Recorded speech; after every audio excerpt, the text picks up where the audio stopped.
Hello, and welcome to the new Geneva Macro Labs and Bloomberg Partnership podcast series.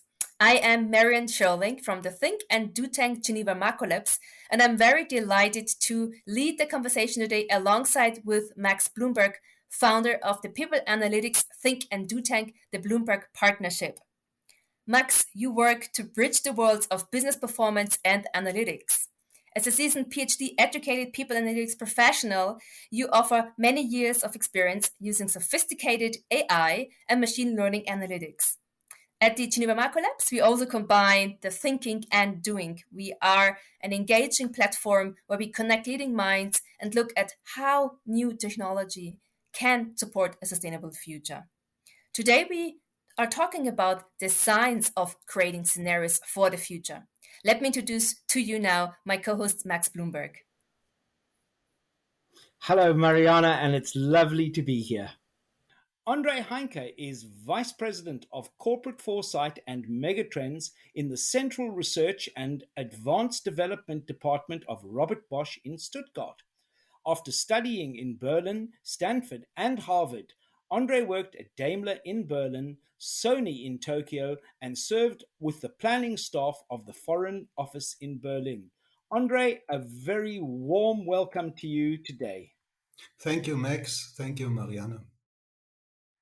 So, Andrej, you are somebody who many people, excepting yourself, would say has accomplished so much because you are a very modest man. But give us an idea of your life. What has brought you to where you are today? What has informed your thinking and so on? First of all, it would be curiosity, I'd say, and open eyes to view the world as it is. When I was born in Berlin, it was a different political system. I was born in former East Berlin, and the future looked totally different with certainties that turned out not to be the case. So adapting to the times, asking questions, trying to acquire knowledge, that would be constant things that go on today. And as a matter of interest, we'll be talking about this shortly, but growing up in a different political system, does that provide you with a sort of a binocular, a stereo view of the world? Do you find yourself referring back to some of the events of your childhood? Of course, childhoods tend to stick. Remember Orson Welles with Rosebud.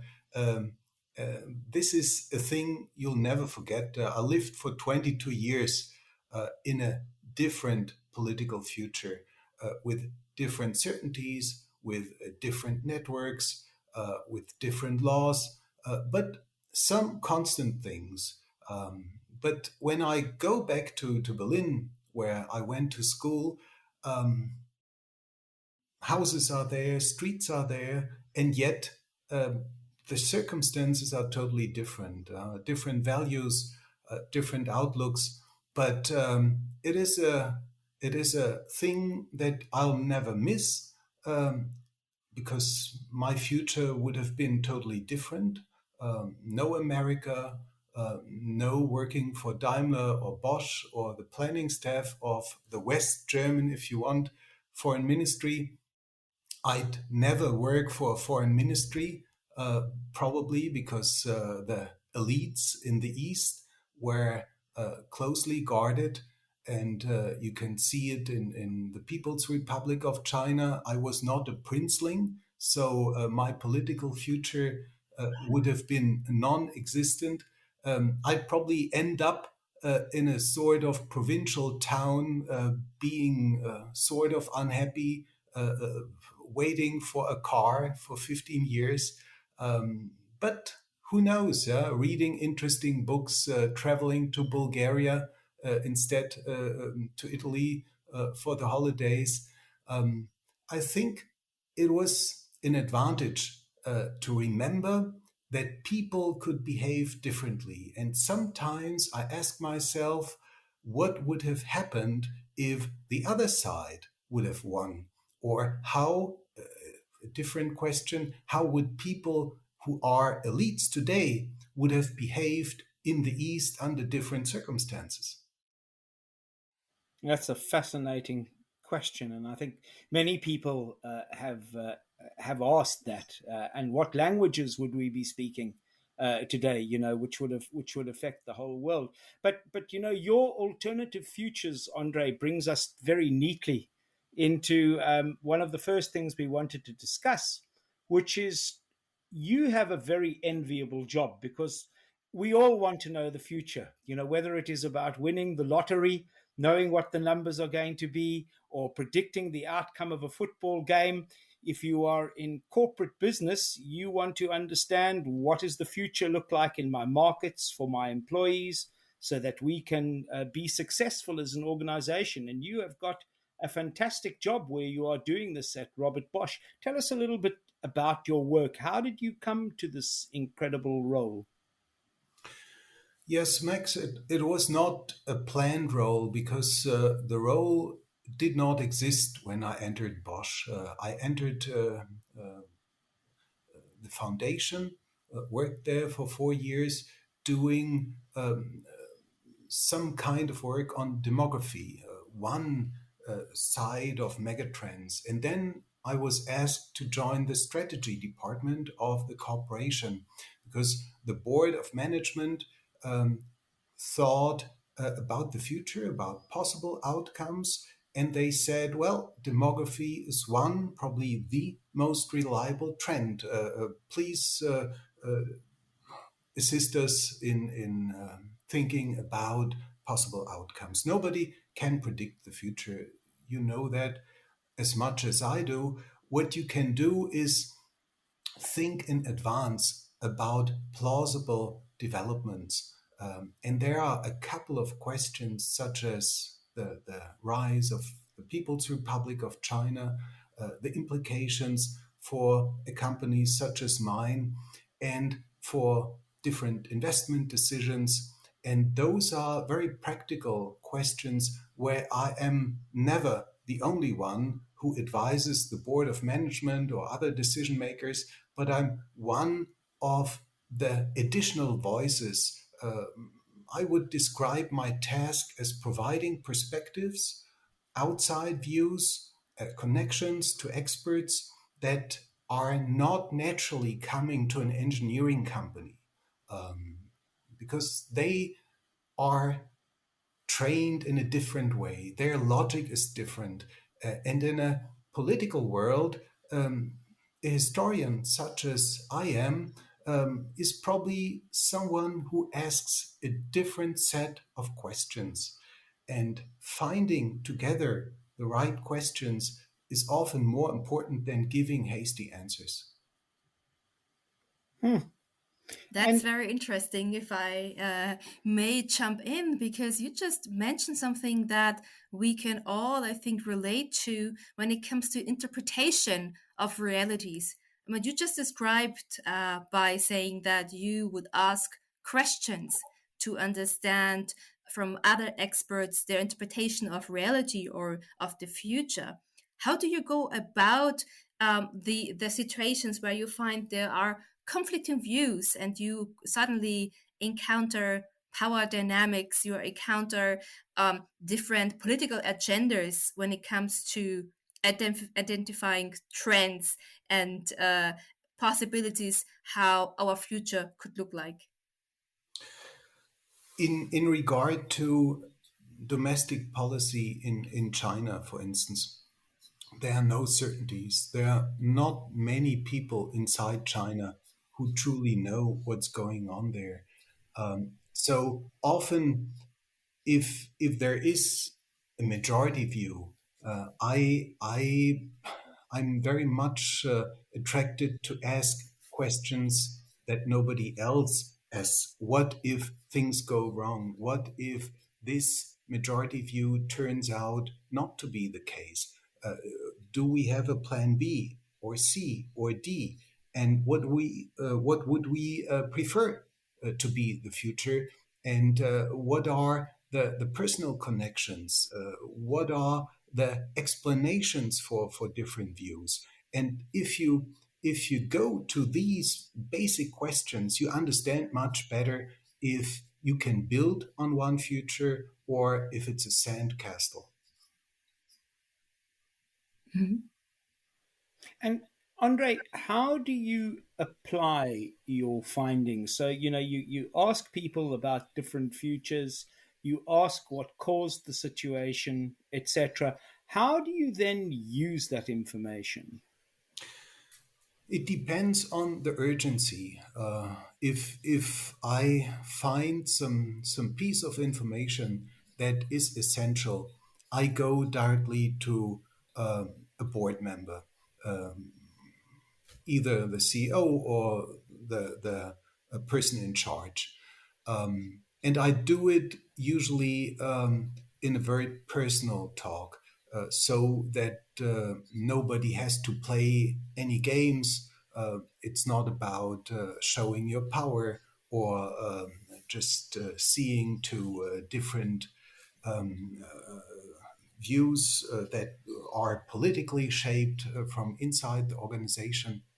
So I try to use the level of trust I could acquire over the years, and I think if it's important enough to involve the board, because time is always of the essence, and then I have to usually, compared to a good journalist, find at least two or three different sources so that it's not built on hearsay.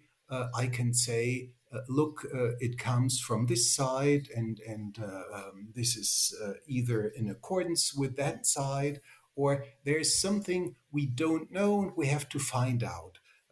And I can build on networks I built um, over the years within the Foreign Service, within the field of experts I had the pleasure to talk to. So, good friends are people who tend to be honest and do not want to sell you some kind of advice where third sides profit from. Hmm. And what is your approach when you meet people and you want to elicit information? I'm sure that there are many aspiring futurologists listening to us today, who will be very enviable of your role, and they're probably wondering, how do I get into this kind of role? What are the questions I need to learn to ask? Do I need a degree in history? You say that you are a historian. Well, how do you approach it? Studying history certainly helps, but you do not need a degree.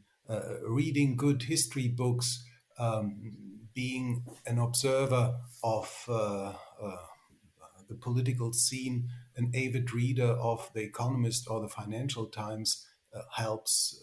There are so many open sources that are excellent.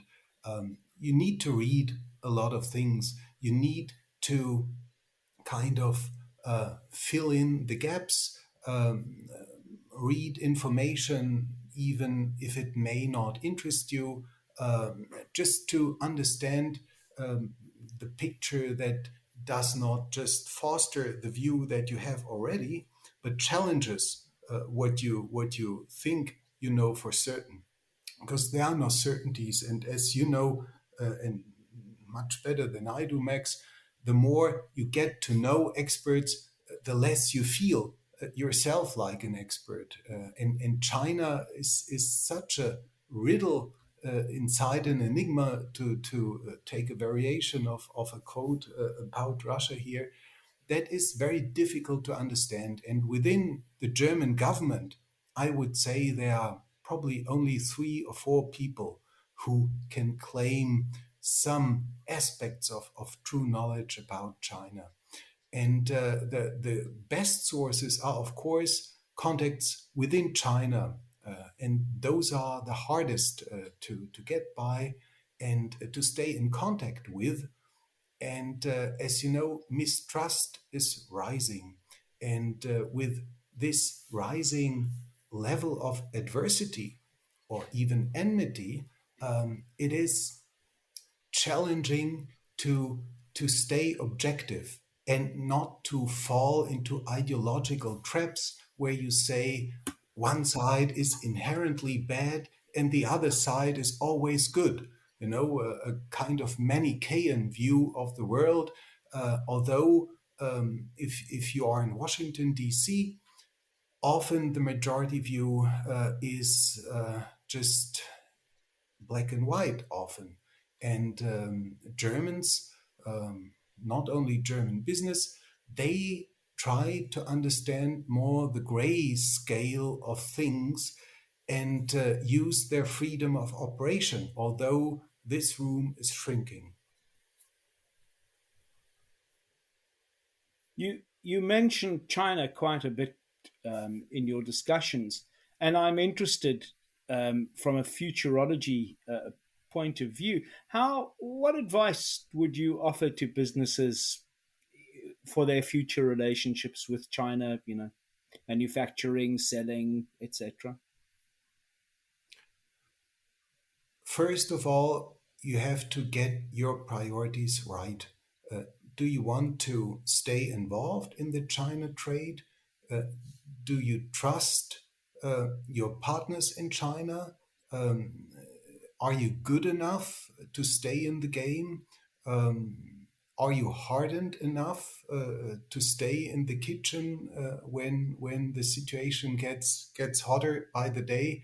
You have to decide first of all if you want to get involved, if you can afford to stay outside, because the rise of the People's Republic of China is the story of our century, and this will continue for many years. You are very keen on collaboration. I know your nature from the few discussions that we've had, that you are a great bridge builder.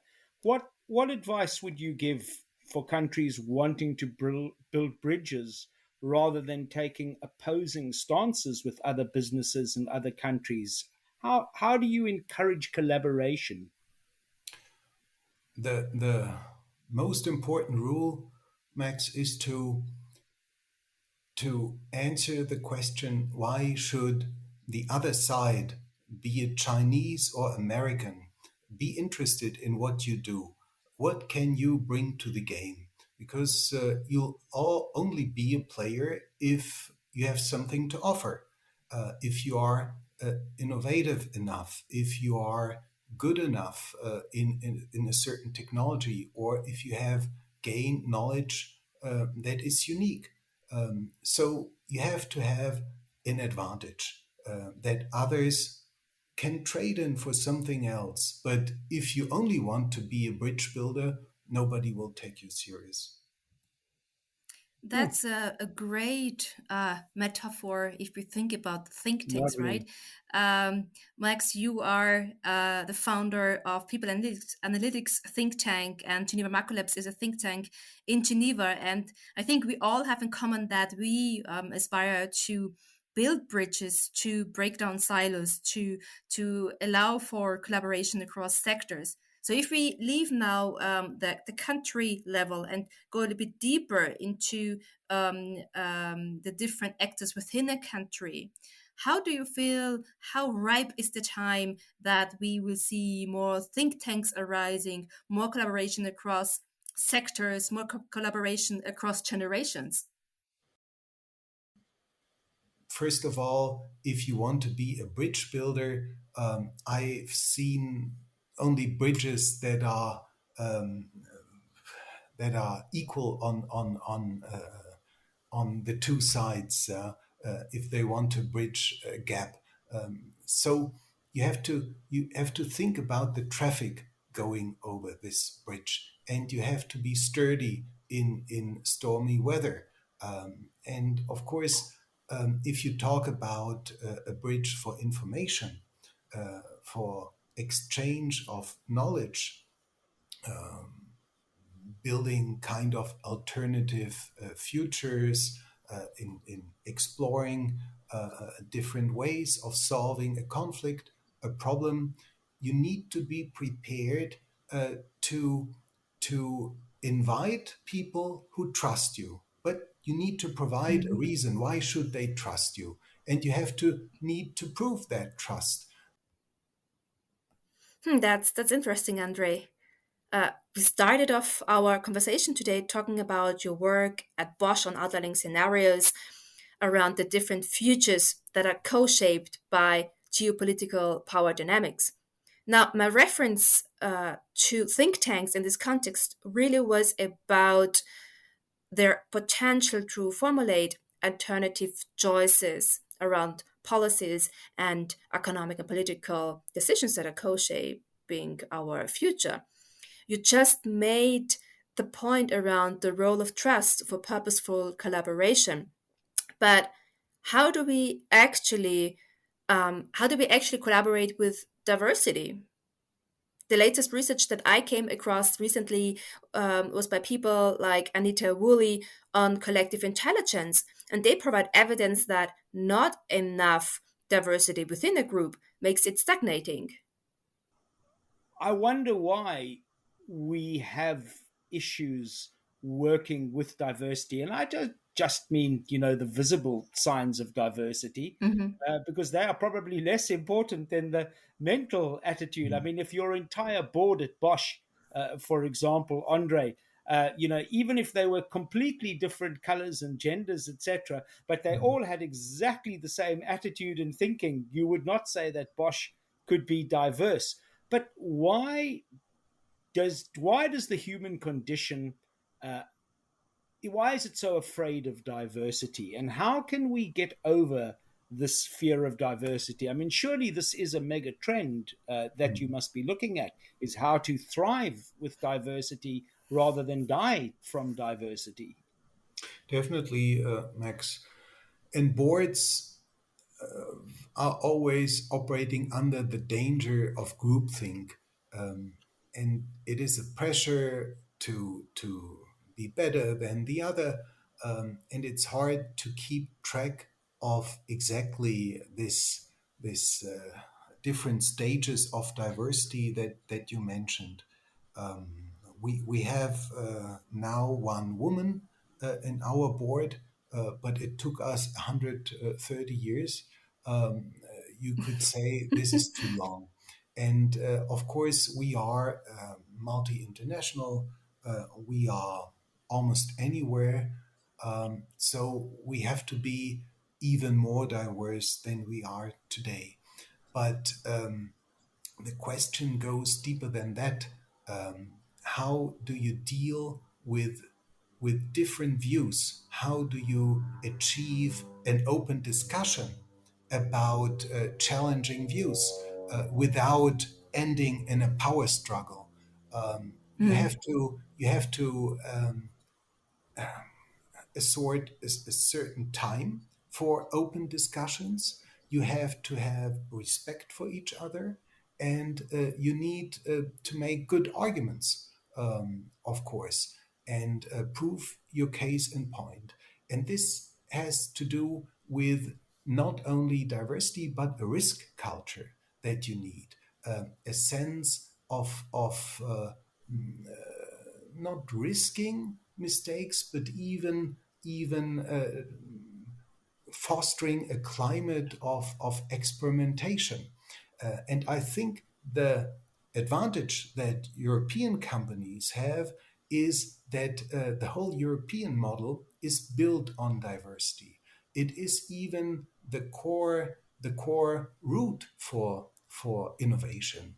And this is probably close to the American model, where you have migration of the most able people from all over the world, which was endangered during the Trump administration and is even endangered now because the brightest minds cannot come to America.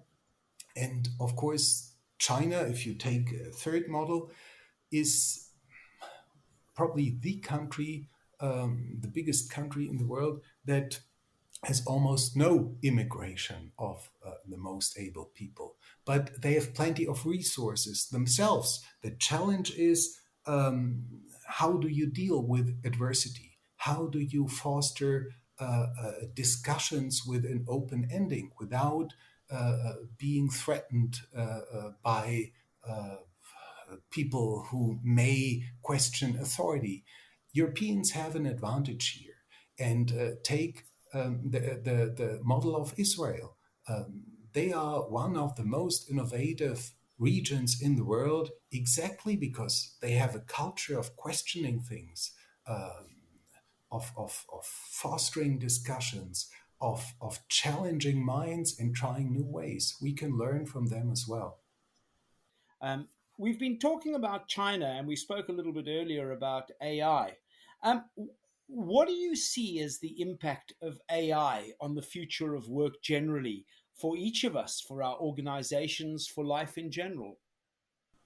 First of all, I see AI as another tool in the history of mankind. It's not that revolutionary. It is not more revolutionary than the use of fire or a needle or the ability to build houses. So it is about data. Yes, it is about data models.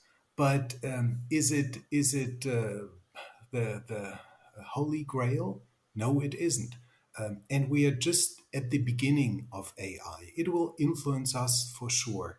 But I'm skeptical about the general AI, about the ability to surpass human qualities such as creativity, improvisation, or empathy. This will be a long way off. Of course, we have machine learning, which is a field of AI. China has the advantage of having huge masses of data, but it is open if they can use it as well as the Americans can do. The Americans have many advantages: financing, risk culture, applications, business models, and so on. And Europe has a couple of trump cards as well, namely the diversity. The Swiss, the French, the British, all are very good at developing different models of AI. We have to bring it together, and we have to find applications in the industrial field. This is where Bosch comes into play. The IoT, the Internet of Things. This is a field where the standards have not been set, where Germany and German businesses are huge players in mobility. They are latecomers, but I would never say that they do not have a, an ability to succeed even here. Take Tesla. They are very impressive. The updates over the air, the data models, the vertical integration, and so on. But Volkswagen, BMW, Daimler, and others, they are using their strength. And I would say in a couple of years, we are not only talking about Chinese electric vehicles that are smartphones on wheels, but there'll be German cars, and those will be devices in the AI world as well. Um, Speech recognition, um, all those reflex things, you name it. This is the field where we will see tremendous developments within the next 10 years. But the quest for automated driving, which has been promised for a couple of years already, is still way off. And it will be a way off probably for another 10 to 15 years. Diversity for AI to respond to complex problems. I think that summed it up pretty well. Max, a few minutes ago, you just mentioned the question that is at issue here. Which impact of AI do we see on the future of work and also more generally? I think we all three would agree that AI functions as disruptor and under specific circumstances can enable and even enhance skills and work, for instance, by helping to identify future occupations and competences needed. But obviously, when we talk about impact, we need to differentiate between the different groups that are involved but also that are affected. Andre is a father of three kids who will eventually enter the labor market, but also as someone who teaches at university students. How do you see the interests of the next generations of them being reflected in the current discussions? And also, I would love to know how hopeful are you that the inclusion of young people's interest will help us to develop more inclusive AI technology? I'm an optimist by nature, and from my students where I was teaching in Wroclaw, not in Berlin, when traveling was still possible, I had always the feeling that they're very open to all sorts of questions, inclusive questions, if you want to. Of course, the most software engineers are middle-aged white men, and they just replicate their world into algorithms. This is not the only answer, and this has been shown before how repulsive some algorithms are in dealing with minorities, racial minorities, different religious views, and so on. So it's not a universal solution where you would expect AI to solve all our problems. This is an illusion. We just replicate many things and think that we throw in a coin and the black box kind of solves our question and a ready solution is offered to us. This is not the case. The problems are still with us, and I would even argue that there are new problems and more complex problems. How do you deal with insurers? How do they understand the risk they want to insure? How do you train future students in not believing everything that they read in social media, but they need still to be able to ask questions, to know how those algorithms are being made, and to at least question the sources of those algorithms. We are shortly before a federal election here in Germany, and we have shown in past elections that there are many different players, negative players, if you take anti-democratic forces, who just use those means of social media, of influencing political views, and just kind of hide themselves and their ambition behind those facade of AI or technology or even kind of artificial worlds. You have to be able to see behind those facades. Often the facade has changed, but the players behind the facade are still the same. I'm particularly interested in your observation, that AI is not that different, and I guess that part of that was, I don't feel that it's changed. The technology has been with us for many years, but there is one thing different about it, Andre. Fire never made decisions for people. It was not the impersonal decision, and the wheel did not make decisions. Now, it's not the first time that electronics, for Bosch, has been making decisions for us. And in fact, we have had, drones and many devices which are able to make decisions without a human being. Whenever we have the situation of a device which is making decisions without a human being, it's always very controversial, isn't it? People are saying, should we do this? Should we not do this? I wonder what you think of this view that AI is actually the science of starting to make impersonal, non-human decisions. This is a way that AI could go. I personally hope that it will not go this way. But what do you think of a future where AI is making increasing decisions without human beings? Is it a likely scenario, a likely future scenario? It depends on the time frame. In the medium to long term future, yes, AI will make decisions without human interference.